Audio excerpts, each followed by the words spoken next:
Hello, New Wave of British Heavy Metal.com here. Today it is the 24th of March 2024. Quick request as usual, if I can make that of you for a little tiny favour, and that's if you wouldn't mind please subscribing to the channel. That'd be great, big help, so please do click that little button if you would. Today I got something a little bit different for you, but even though it's a little bit different, it does have a New Wave of British Heavy Metal connection. Being set all the way back in 1984, and if you remember those days like I do, you know, we're looking at the long and bitter miners' strike that was going on here in the UK at that time.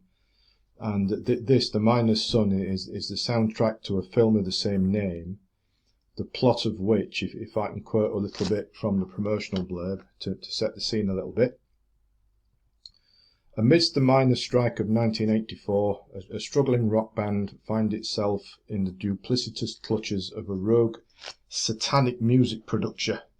A nostalgic story of hopes and dreams of a rock band in 1984, The Miners' Son depicts how a year of industrial action and the violent unrest changed the face of a small tight-knit community and their way of life forever, a bitterness that is still very much felt today, right? That's what it's all about. And this, being what it is about, it resonates doubly for me. Not only the New Wave of British Heavy Metal connection, but also the miners' strike itself. At the time all this was going on, between 1983 and 1984, I was a mere young whippersnapper growing up and living in South Yorkshire, just around the corner, around about half a mile from the scene of one of the biggest flashpoints of the whole strike, and that was Orgreave.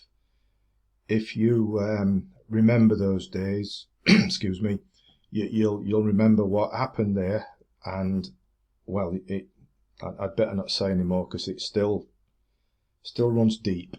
It does.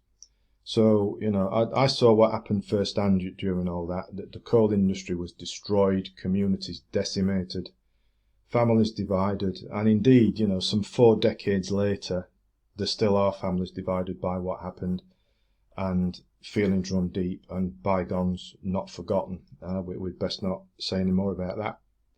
The film and the soundtrack, both produced by Ettecon Productions. Now, the co-producer and co-owner, Kevin Short, contacted me a few days ago and kindly sent me a CD to review and some accompanying promotional material.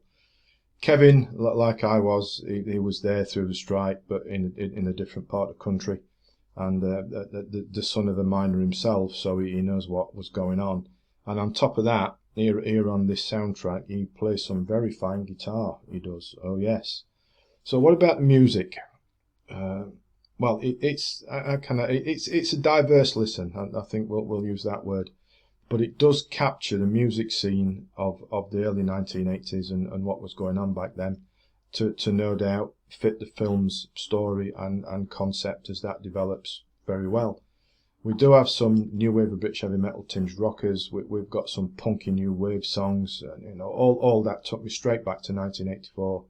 And the strike days, supporting my collier friends who were on strike for so long. Just a Miners' Son, I think, is an ideal opener. A galloping Nawabum-style punch and a thumping start. Really excellent. Short, punchy, doesn't muck about, but grabs the attention. American Freeway, we go all sort of like 1980s style, hardish, melodic, arena rock, if you like.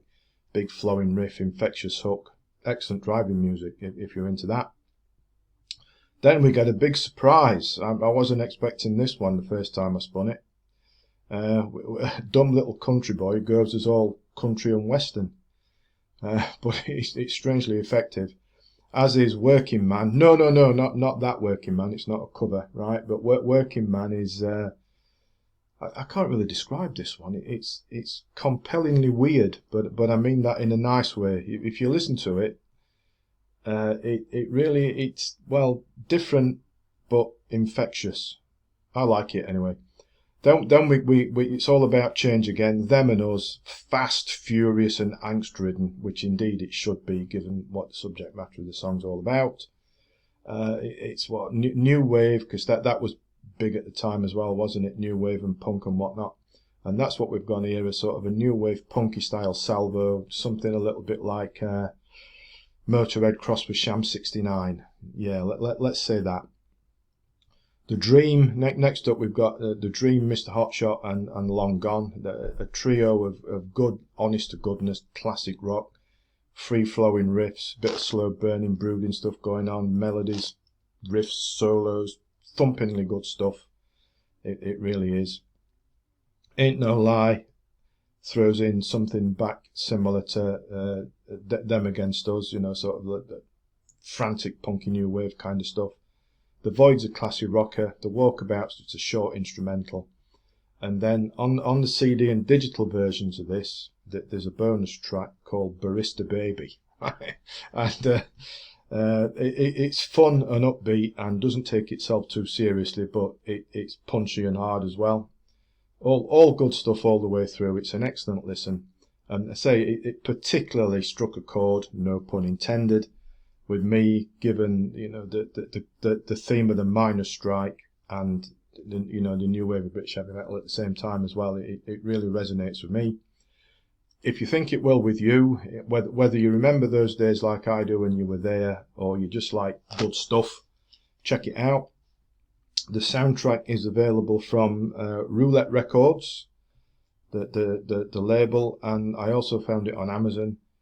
It's available in various formats, you know, all the usual, you know, CD, vinyl, digital stuff. I might understand that digital stuff one day, but I don't, because I'm too old. But anyway, never mind all that. At the time I'm recording this, 24th of March 2024, I believe that the film's due for release in the not too distant future, so I'll be sure to give that a watch when it is. And as well as checking out the soundtrack, if you're interested in learning more, also check out the production company's website for more on them and indeed the film. I'll put links to all this stuff underneath in the description box, so please have a look. And also please subscribe to the channel before you go if you would, that'd be marvellous. And as always, thanks for watching, thanks for listening, and take care.